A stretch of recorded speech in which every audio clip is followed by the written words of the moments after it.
ơi mama sih mama papa nih mama nih papa ai sumai nang acting tawado ni acting tawe kon mo ko se tanadre ai se chaw man ai wa masak man man je pura jabani how do khani yes ko le hate lagi kolai baru HP kok ai ki style ta ha ni ko wala ko de kona masih aja thumga ada jangan HP aduga tole masala se aduga ji fry tawni do mayam mathang yang minasi maya mazik khogi asatha hopsare ko nga fry tawna bagi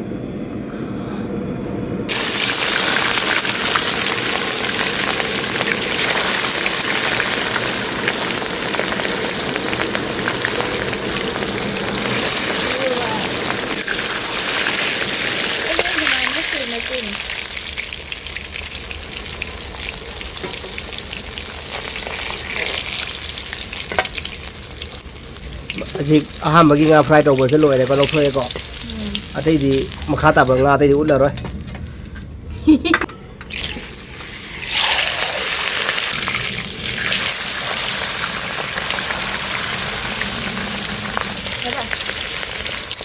le khandai dili na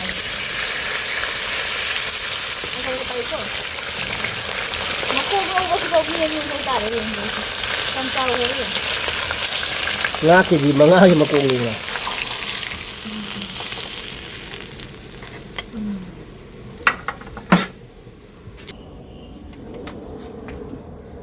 मैं 5 पूर्ण हफ्ते लगे तेज पत्ता đi con đủ dày này तिलो मोरो तिलो को मोरो का से हफ्ते रे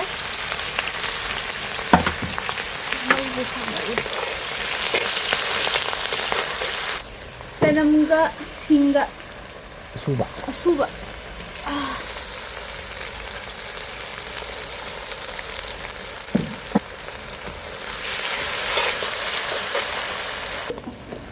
अभी आलू का टमाटर खाते लगे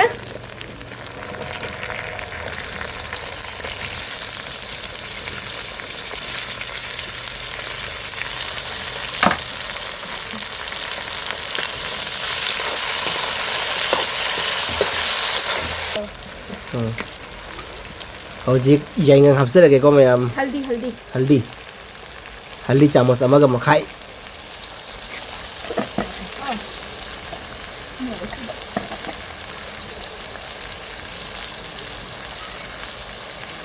मैं मोरो असुबह हफ्ते रे red chilli powder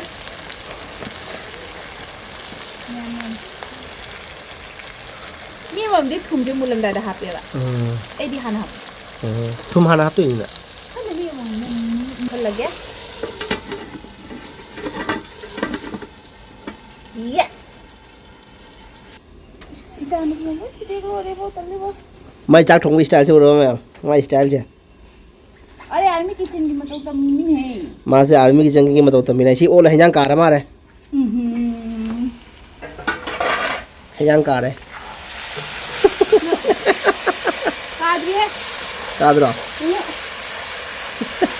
hey guys welcome to my army kitchen team hi papa ơi mama ni si mama papa nih mama nih papa ai sumai nang acting tawado ni acting tawe kon mo ko se tanadre ai se chaw man ya hinjang không nó buồn đâu tụi mày cha thì nó không để vậy mâm mâm nổi quá mà sao nó đi mà pan biết không với ngoài mà Thật cái cẩn này lắm. bạn xề vậy mà tăng côi đâu kì kìa cái con tê quan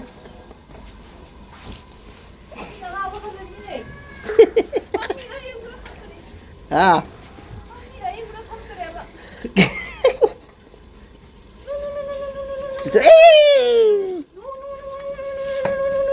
Wow.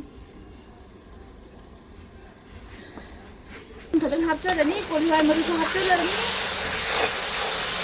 Así picnic outdoor खाने ये से कोली हाथ लगे coli बरू हापे बा आई की style था हाथ निको वाला बजा दे कोना कमेंट इतना मुझे ने पापा है चले वाला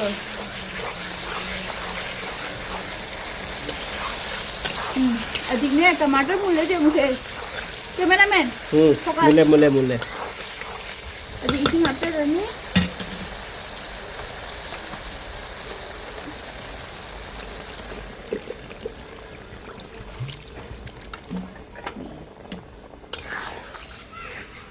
सेक्सुअल का कुछ कंडीशन से डेंजर आ गया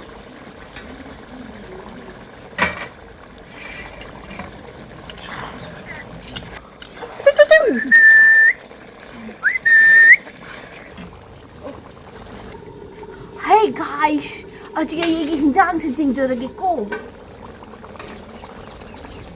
मम्मा भाव दे इसा थोड़ा तो ये पोक बतूने माला शुगर तो Nang matauta mimin eh. Ano yung kasi matauta mimin eh. Okay. Sidan se ore. आलू मुले बा जाओ Alu mula. Dekha. मुले बा Dekha. उधर ngah apa je Isinya. बस जा Pili ni ke ramen se. Se. apa Ay wa masak man man je. Pura. Jaban. Asini anu kitchen matau tambarai bune ine. How hidden si. देखो Asi how hidden le. Ni ne anu kitchen ga hangaro. As na chawon ni na bo khang da chan gi dare ne. Khang da chan dare ba. Khan चंद्र बा Khut na ga son mane. Dai na.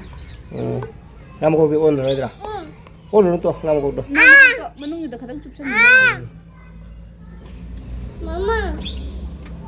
au bra ra ba tum da ba Ni na ura di haya ni lu khak ji. tum da ba Khang de bo. Hai ba mang de. Ka ta lai ho. Ora. Kup sale aji ke garden de gi ne phadi ko he la ui. Ji kara. Mama nu sitar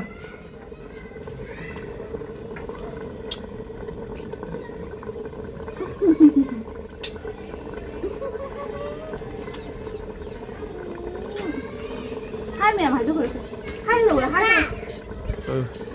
pige Jauh betul betul ni. kentar hai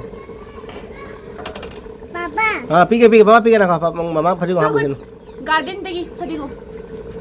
Citra. paje Wow. Wow hai di ne. wow Munu wow hai rồi đó. Ra đây nhanh chụp vào. dai na kena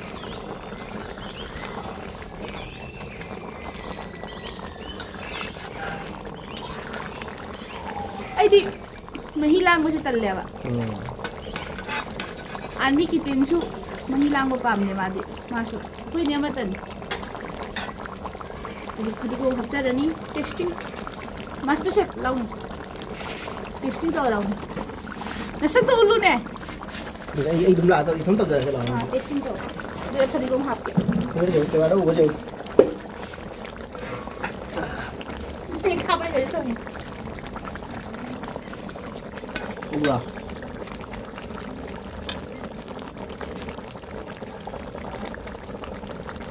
không có đâu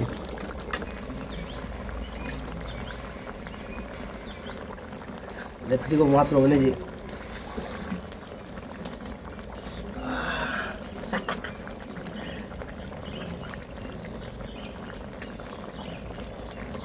बस Tidak ikan thongba hay thongba.